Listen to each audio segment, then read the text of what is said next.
Everyone, let's teach people में आप सभी का स्वागत है। आज हम जो डिस्कस करने वाले हैं, जो सीटेट एग्ज़ाम के लिए हम कह सकते हैं एक शिक्षक भर्ती, 6 शिक्षक भर्ती या 7 शिक्षक भर्ती जो अपकमिंग एग्ज़ाम आ रही है, यानी अपकमिंग वैकेंसी आ रही है, उसके बारे में डिस्कस करेंगे। जो बच्चों का सीटेट 7 जुलाई को था, उन्हें अपना एग्ज़ाम फुलफिल यानी क्वालिफाई करने के चांसेस हैं कि उन्हें लग रहा है कि हमारे 120 मार्क्स या 130 मार्क्स या 100 प्लस आया या क्वालिफाइड 80 प्लस या 82 प्लस आया, तो किस किस स्टेज में कौन कौन से इस फॉर्म को भर सकते हैं, कौन कौन सी चीज़ों को अप्लाई कर सकते हैं, पीआरटी वाले कौन से एग्जाम को, अदर स्टेट में कितने मार्क्स चाहिए सीटेट के लिए, इस सब के बारे में हम डिस्कस करेंगे। आज की वीडियो में एक एक पॉइंट्स डिस्कस करेंगे कि कौन से स्कूल में हम अप्लाई कर सकते हैं, किस स्कूल का जो किस वैकेंसी के फॉर्म हम भर सकते हैं, हमें कहाँ जॉब मिलेगी, कहाँ का जिस स्टेट में मिलेगी या अदर स्टेट में मिलेगी, हर स्टेट में एग्जाम सिलेबस क्या होता है, मतलब हर टॉपिक के बारे में हम डिस्कस करेंगे। विदाउट टाइम ना वेस्ट करते हुए, अगर चैनल पे फर्स्ट टाइम है तो चैनल को लाइक शेयर और सब्सक्राइब करना ना भूलिए। फर्स्ट ऑफ ऑल सबसे पहले हम डिस्कस करने जा रहे हैं कि कौन कौन सी शिक्षक भर्ती अपकमिंग आ रही है। देखिए, सबसे ज़्यादा इंपॉर्टेंट है कि शिक्षक भर्ती 2000 जो तुम्हें है वो सीटेट वालों, यानी सीटेट एलिजिबिलिटी क्राइटेरिया एक ऐसा हो गया कि सेंटर एलिजिबिलिटी टेस्ट है कि हम इस सुनहरे मौके को कहीं ना कहीं फ़ायदा उठा सकते हैं और एक अच्छी खासी जॉब ले सकते हैं। जॉब में इसलिए कह रही हूँ क्योंकि आपको भी पता है, प्राइवेट जॉब अगर कर रहे हो, कहीं ना कहीं आपको भी खुद को भी लगता होगा कि कहीं पर भी अगर हमने कुछ मिस्टेक कर दी तो हमको बाय बाय टाटा कहना पड़ेगा।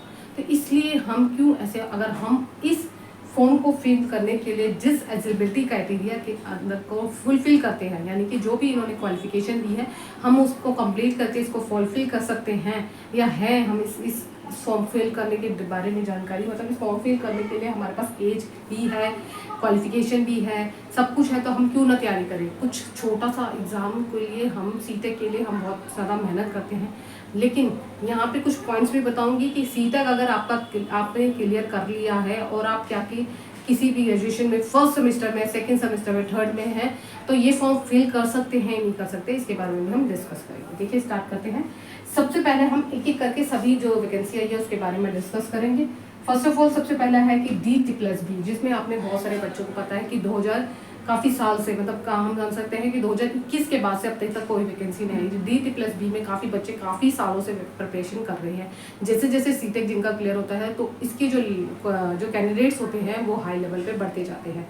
इसी कारण से DT+B का जो पेपर होता है वो थोड़ा सा हाई लेवल का होता है, इसलिए हमें भी दिल्ली में अगर जॉब चाहिए तो अपने आप को भी इसलिए, क्योंकि इसमें कुछ इंटरव्यू तो होता नहीं है, सीधा एग्जाम देना है और आपको एक अच्छी खासी जॉब मिल जाएगी, जो सरकारी जॉब हर कोई लेना चाहता है, चाहे वो गर्ल्स हो चाहे बॉयज़ हो, दोनों। ठीक है, अब DT+B का जो एग्ज़ाम है जो डिस्कस कर रहे हैं, तो ये हो सकता है आपकी सितंबर के आसपास कह रहे हैं कि नोटिफिकेशन आने के चांसेस है। जो न्यू अभी जो एग्ज़ाम पिछले जो अभी कुछ ही साल में जनवरी में हुए थे, TGT और PGT के फॉर्म फिल कर गए थे, उसके एग्जाम अभी नहीं हुए, उसमें से कुछ PGT और कुछ नॉन टीचिंग एग्जाम है जो जुलाई में चलेंगे। ठीक है 15 जुलाई से स्टार्ट है और 27 जुलाई तक है। उसके बाद हमारे PGT, उसके बाद हमारा TGT और उसके बाद NTT के लिए बात हो रही है। तो हो सकता है कि ये जो नोटिफिकेशन आ जाए, लेकिन एग्ज़ाम जो है ना वो हमेशा विंटर में नहीं करवाता। DT+B की कभी भी अपने विंटर में एग्जाम नहीं कराता, वो हमारा जो समर में होता है पेपर करवाता है, कंडक्ट करवाता है।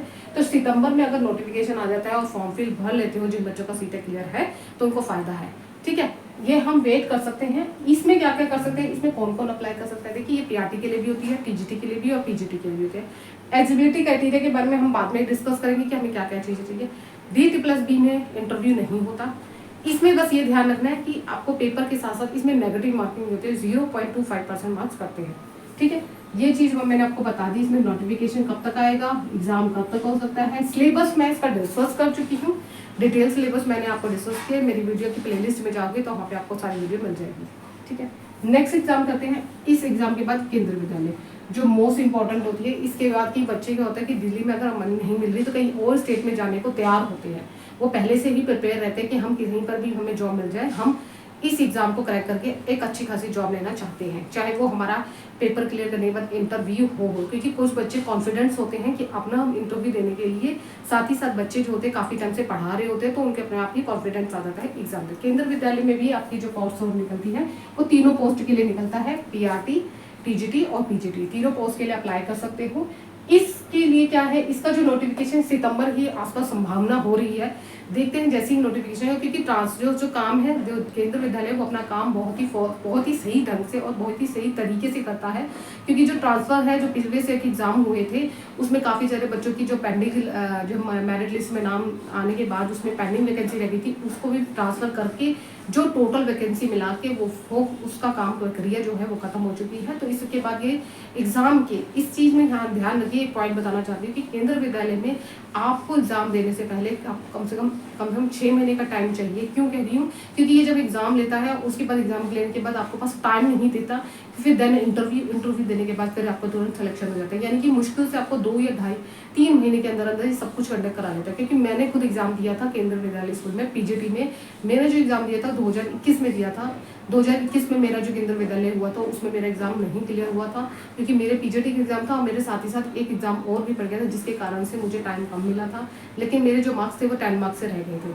तो मुझे कोई वो नहीं है, मैं दोबारा अगेन तैयारी करूंगी केंद्र विद्यालय स्कूल के लिए। ठीक है, ये मैं अपनी थोड़ी सी इन्फॉर्मेशन दे रही हूँ कि ताकि आपको भी लगे कि मैं एज ए टीचर हूँ, आपको गाइड कर रही हूँ। तो मैंने एग्जाम दिया है तभी मैं आपको गाइड कर रही हूँ, इस बारे में इन्फॉर्मेशन बता रही हूँ। ठीक है, सबसे पहला है केंद्र विद्यालय स्कूल में, जो आपको बता दिए पीआरटी सीजीटी के लिए इसमें इंटरनल टेस्ट होता है, जिसमें 70% चाहिए होते हैं और 30% जो हमारे होते हैं वो हमारे इंटरव्यू के लिए होते हैं, और उसमें हमें अपना बेस्ट देना होता है। सबसे पहले पेपर क्लियर हो जाए। पेपर के लिए मैं आपको बताऊंगी इसमें क्या क्या करना है। इसमें क्या है, सबसे पहला पॉइंट है एनसीईआरटी फॉलो करनी है। देखिए, मैंने पीजीटी का दिया था। पीजीटी में मेरी जो, अगर मैं एनसीईआरटी की बात करूँ तो मैंने 11th-12th की हिंदी पढ़ी थी, और उसके बाद जनरल पेपर आया था, जो अभी आपको मैंने एनबीएस का जो होता है ना, जिसमें हिंदी, इंग्लिश, आपकी मैथ्स नहीं पूछी गई थी, रीजनिंग पूछी गई थी, उसके बाद जीके पूछी गई थी, हिंदी पूछी गई थी, इंग्लिश पूछी गई थी, कंप्यूटर पूछा गया था, फिर एक सब्जेक्ट नॉलेज था जिसमें हमारा हिंदी का जो एनसीईआरटी हमने बुक्स होती है 11th-12th की, उससे रिलेटेड क्वेश्चन पूछे गए थे, और साथ ही व्याकरण पूछी गई थी। बहुत बेसिक था पेपर, बहुत इसका सही आया था, मतलब बहुत हाई लेवल नहीं आता, नॉर्मल ही पेपर आता है इसका,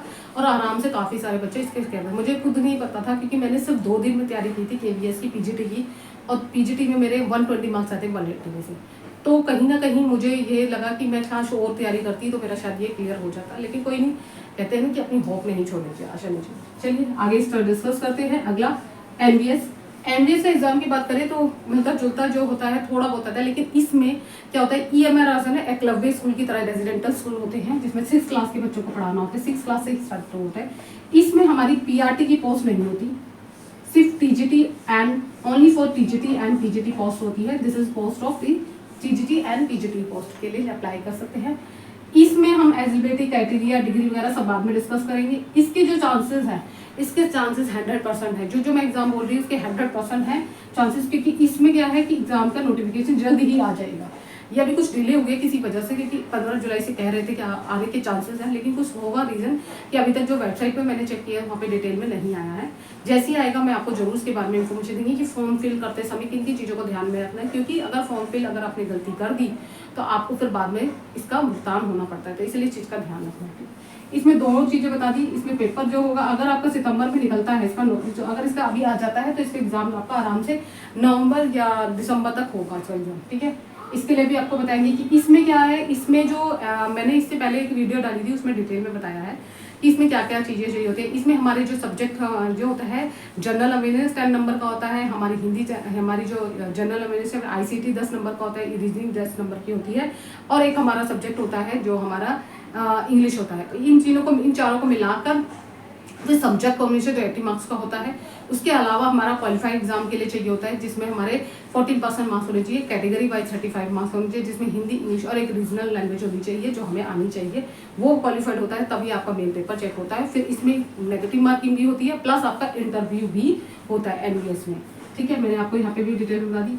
ईएमआरएस के बारे में हम बात करते हैं तो एकलव्य स्कूल एक रेजिडेंटल, जिसमें आदिवासी बच्चों को पढ़ाना होता है। इसमें हम जो है हमारी टीजीटी और पीजीटी जैसे एनबीएस है, इसमें भी पीआरटी के लिए नहीं निकलती, टीजीटी और पीजीटी के लिए पोस्ट निकलती है। इसकी भी डिस्कस करेंगे एलिजिबिलिटी क्राइटेरिया। फिर हमारा एईएस होता है, जिसमें आर्मी पब्लिक स्कूल के बच्चों से रिलेटेड होते हैं, उनको पढ़ाना होता है। इसमें भी तीनों पोस्ट निकलती है, टीजीटी, पीजीटी, पीआरटी के लिए तीनों पोस्ट के लिए अप्लाई कर सकते हैं। इसके चांसेस जब होंगे, इन दोनों इसके तो चांसेस है 100% की ईमेल के कि इसका जो है सितंबर मंथ में हो सकता है। जिनका चांसेस नहीं है, मैं बता रही हूँ कि अपकमिंग वैकेंसी है, कि इसका अभी कोई पता नहीं कि कब आएगी। ठीक है, सिर्फ बता रही आ सकती है। उसके बाद हमारा जो होता है बीपीएससी जो अब तक बिहार शिक्षक भर्ती जो होती है बहुत सारे बच्चे देते हुए आ रहे हैं, जिसमें हमारे तीनों पोस्ट निकलती है, पीआरटी, टीजीटी और पीजीटी। तीनों पोस्ट के लिए अप्लाई कर सकते हैं, पीजीटी और पीआरटी के लिए। इसमें जो है अभी इस साल तो कोई दिख नहीं रहा, अगस्त में कह रहे थे नोटिफिकेशन, जिसकी वजह से ट्रायल जो बीपीएससी है आपको भी पता है कि इसका अब एग्जाम हो रहा है, एडमिट कार्ड आ गए हैं और बच्चे एग्जाम देने जा रहे हैं। तो यानी कि इसका एग्जाम अभी इसके चांसेस है कि नोटिफिकेशन जो है सितंबर में होंगे, एग्जाम जो होंगे दिसंबर या जनवरी में भी जा सकते हैं। ठीक है, उसके बाद हम आगे क्या कर सकते हैं, बीपीएससी 5 जो बच्चे सीटेट क्लियर कर रहे हैं, जिनका लगता है कि हमें सीटेट क्लियर नहीं है बीपीएससी, वो उनको क्या अपॉर्चुनिटी मिल सकती है, उनको अपॉर्चुनिटी मिल सकती है कि बीपीएससी ट्रायल 5 जो है वो जनवरी या फरवरी के आसपास आएगा और वो 100% आएगा और आपको उसके लिए फायदा मिल जाएगा कि आप उसकी तैयारी कर सकते हैं। ठीक है, आगे है यूपीटेक और सुपरटेक की बात करें तो यूपीटेक तो इस साल आ सकता है जो एग्जाम देना चाहते हैं, जिनका अगर सीटेक नहीं हो रहा तो यूपीटेक दे दीजिए, यूपी साइड से है तो वो अपना यूटी। लेकिन सुपरटेक जो है इस साल की मुश्किल है, क्यों? क्योंकि इस साल तो नहीं, अगले साल 2025 में इसके चांसेस बन रहे हैं, 2025 में बन रहे हैं। क्यों बोल रही हूँ? क्योंकि अभी तो इसका अध्यक्ष चुनाव होगा, काउंसलिंग हुई है, सारी चीज़ें देखनी पड़ती हैं, फिर उस चक्कर में तो डिले हो ही था है, क्योंकि कोई भी काम होने से पहले हमें बहुत सारी चीज़ें देखनी पड़ती है। ठीक है, ये हमने डिस्कस किया। सबसे पहला जो है, अगर हम DT+B में देखें, एलिजिबिलिटी क्राइटेरिया की बात में करें तो इसमें हमारा देखो डिग्री भी चाहिए होती है पूरी क्लियर। सीटेट पेपर पीआरटी के लिए पेपर 1 क्लियर होना चाहिए। पेपर 1 में अगर हम दिल्ली से हैं तो हमारे को 82 SC/ST कैटेगरी के लिए अगर पास मारा जाएगा और जनरल कैटेगरी के लिए 90 मार्क्स होने चाहिए। ठीक है, एज लिमिट क्या होती है? पीआरटी के लिए आपको 30 मार्क्स 30 एज चाहिए होती है। अगर हम एज लिमिट की बात करें DT+B में तो पीआरटी के लिए 30, टीजीटी और पीजीटी के लिए 35 चाहिए होती है। अगर हम कैटेगरी वाइज करें तो हमें 5 साल और SC/ST में 5 साल मिलता है, OBC में 3 साल का एज रिलैक्सेशन मिलता है। ठीक है, ये होगी सेम केंद्र विद्यालय में वुमेन्स रिलैक्सेशन जो इस बार फॉर्म भी गए थे उसमें जो है 10 साल से वुमेन रिलैक्सेशन मिला था, वुमेन के लिए स्पेशल DT+B की बात कर रही हूँ। आप करते हैं केंद्र विद्यालय में एग्रीवेशन में आपको पता है कि आपका बीएड, सॉरी यहाँ पे लिखा नहीं था, मेंशन नहीं किया कि आपका बीएड, यहाँ पे भी बीएड किसके लिए होता है, वो टीजीटी और पीजीटी के लिए होता है, यहाँ पे लिख देती हूँ। और एक होता है डीएलएड हमारा जो चाहिए होता है वो हमारा पीआरटी के लिए चाहिए होता है, पीआरटी पोस्ट के लिए चाहिए होता है। ठीक है, ये लिखते हैं कुछ कहीं जगह पे हमारा डीएलएड भी चाहिए होता है। यहाँ पे अगर हम पीआरटी पोस्ट के लिए अप्लाई कर रहे हैं तो हमारा ये भी क्लियर होना चाहिए, बीएड भी होना चाहिए। अगर पीजीटी के लिए कर रहे हैं, केंद्र विद्यालय में भी पीआरटी भी चाहिए, पीजीटी के लिए पेपर 2 या पेपर 1 क्लियर होना चाहिए, डिग्री क्लियर होनी चाहिए, ये चीज़ होनी चाहिए। डीएलएड की बात, डीएलएड हमारा भी होना चाहिए पीआरटी के लिए। ठीक है, अब हम करते हैं एमबीएस टीजीटी और पीजीटी के लिए। तो एमबीएस में बीएड पीजीटी के लिए एज लिमिट मैं आपको बता चुकी हूँ। टीजीटी अगर हम टीजीटी की बात करें तो 35 चाहिए होती है और पीजीटी की बात करें तो 40 एज चाहिए होती है। पीजीटी में हमें कोई भी नहीं चाहिए होता, सीटेट पेपर 2 टीजीटी के लिए चाहिए होता है, डिग्री क्लियर होनी चाहिए। ठीक है, अगला बात करते हैं यूनिवर्स, ये भी रेजिडेंटल स्कूल है, जैसी एमबीएस है वैसी हमारा ये हमारा रेजिडेंटल स्कूल है। इसमें क्या होता है कि हमें इसमें डीएलएड वाले भी फॉर्म भर सकते हैं। ठीक है, और इसमें बीएड वाले भी फॉर्म फिल कर सकते हैं टीजीटी पीजीटी के लिए। और पेपर 2 क्लियर होना चाहिए, पेपर टीजीटी के लिए, पीजीटी के लिए कोई नहीं, और डिग्री क्लियर होनी चाहिए।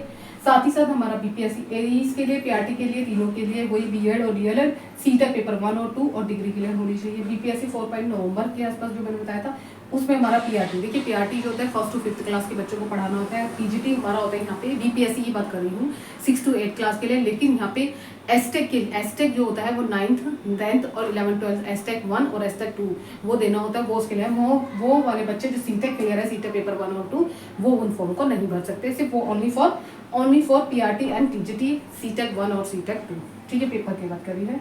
उसके बाद है यूपीटेक तो आपको बताया, सुपरटेक के बारे में अभी कोई इन्फॉर्मेशन नहीं है कि आपको बता देते हैं। टीजीटी और पीजीटी की निकलती है, जिसमें हमें आपको पता ये है कि बीएड क्लियर होना चाहिए, डीएलएड भी मांग लेते हैं। एज लिमिट आपको जो भी बताऊंगी इसके बारे में जो मेन इन्फॉर्मेशन मिलती है। अब बात करते हैं सीटेट 2024 के बाद अब हमारा जो नेक्स्ट सीटेट आएगा वो दिसंबर मंथ में आएगा, और दिसंबर मंथ 2024 को पहले ही डिसाइड हो चुका है कि दिसंबर में आना ही है। 6 मंथ है आपके पास। अगर आपको मेरा सीटेट क्लियर नहीं हुआ है तो आप नेक्स्ट सीटेट की तैयारी कर सकते हैं। नेक्स्ट सीटेट के लिए मैं क्लासेस स्टार्ट करने वाली हूँ जल्द ही। बहुत सारे बच्चों के मुझे कमेंट्स आ गए हैं कि मैम नेक्स्ट सीटेट की तैयारी के लिए आप क्लासेस स्टार्ट कर दीजिए। क्लासेस स्टार्ट करने का यानी कि जो मेरी क्लासेस होगी वो कल से स्टार्ट होगी। सबसे पहली जो मेरी क्लास होगी वो एसएसटी की होगी। सबसे पहली मेरी क्लास जो होगी एसएसटी, क्योंकि पेपर 2 कहीं ना कहीं लेवल हाई होता जा रहा है और बच्चों को इसमें बहुत ज़्यादा दिक्कत होती है। इसके साथ ही साथ हमारी चलेगी सीडीपी की। देखिए हर मैं टाइम टेबल शेड्यूल आपको टेलीग्राम पर शो कर दूंगी, आप टेलीग्राम चैनल ज्वाइन कर लीजिए। मैं एक एक करके आपको यहीं पर ही चैनल यूट्यूब के माध्यम से आपको फ्री में क्लासेस दूंगी, और साथ ही साथ जो हम पढ़ेंगे उसके कंटेंट भी दूंगी फ्री में, और आपको प्रीवियस के पेपर जो हमें क्वेश्चन पूछे गए थे वो भी आपको करवाऊंगी। कल से क्लासेस स्टार्ट कर रही हूँ, क्योंकि इसमें कम से कम एसएसटी को कवर करने के लिए हमारे पास 6 मंथ का टाइम बहुत होता है, कि एकदम 3 महीने अगर हमने पढ़ लिया और 2 महीने हमने प्रैक्टिस कर ली तो हम आसानी से इस एग्जाम को सीटेट एग्जाम को क्लियर कर सकते हैं। और इसमें जो भी नोट्स दूंगी, जो भी कंटेंट दूंगी आपको, जैसे आपने फर्स्ट डे ये वाला पढ़ा है, मैंने जो भी आपको पढ़ाया तो उसको अगले उसी दिन उसी समय पढ़ना ही है। ये नहीं है कि मैं आपको इस टाइम पढ़ा रही हूँ और आपने अगले टाइम नहीं पढ़ा तो आपके लिए नुकसान हो जाएगा, फिर आपके पास पेंडिंग हो जाएगा, और पेंडिंग होने के बाद आपका क्या होता है, वो चीज़ें सर के ऊपर से जाती है और आपके पास प्रेशर होता है हर चीज़ का कि मुझे सीटेट एग्जाम क्लियर करना है, मुझे ऐसे करना है, मुझे वैसे करना है, मैं ये भी पढ़ूँ वो भी पढ़ूँ, और आपके बहुत सारे काम होते हैं। अगर स्टूडेंट्स है तो आपके पास बहुत सारा टाइम है, लेकिन आप एक स्टूडेंट नहीं है, हाउस वाइफ है, घर पे रहती है, तो बहुत सारे मैनेज करने पड़ते हैं, तो इसकी बिहाफ पर मैं आपको बता रही हूँ। तो कल से हमारी एसएसटी की फर्स्ट क्लास होगी, जिसमें सबसे पहले हम स्टार्ट करने वाले हैं ज्योग्राफी। ज्योग्राफी के बाद हम ज्योग्राफी के बाद जब हमारी ज्योग्राफी कंप्लीट हो जाएगी तो उसके बाद ही हम अपना हिस्ट्री और फिर सिविक्स स्टार्ट करेंगे, क्योंकि हिस्ट्री में भी मुश्किल लगती है ज्योग्राफी, लेकिन जो हमारे को सबसे पहला है कि हम वो सब्जेक्ट लेना जो हम आसानी से कर सकते हैं। तो ज्योग्राफी के डायरेक्ट क्वेश्चन पूछे जाते हैं तो हम उसको क्लियर करेंगे, हम उसमें हर टॉपिक पे पढ़ेंगे, डिस्कस करूंगी, मैं यहीं पर पढ़ाऊंगी, और उसके प्रीवियस के क्वेश्चन भी डिस्कस करेंगे कि ज्ञान की हमें पता चल जाएगा क्वेश्चन एग्जामिनर किस तरीके के क्वेश्चन पूछता है। आज की वीडियो में इतना ही। Thanks to video, bye bye, take care, have a nice day.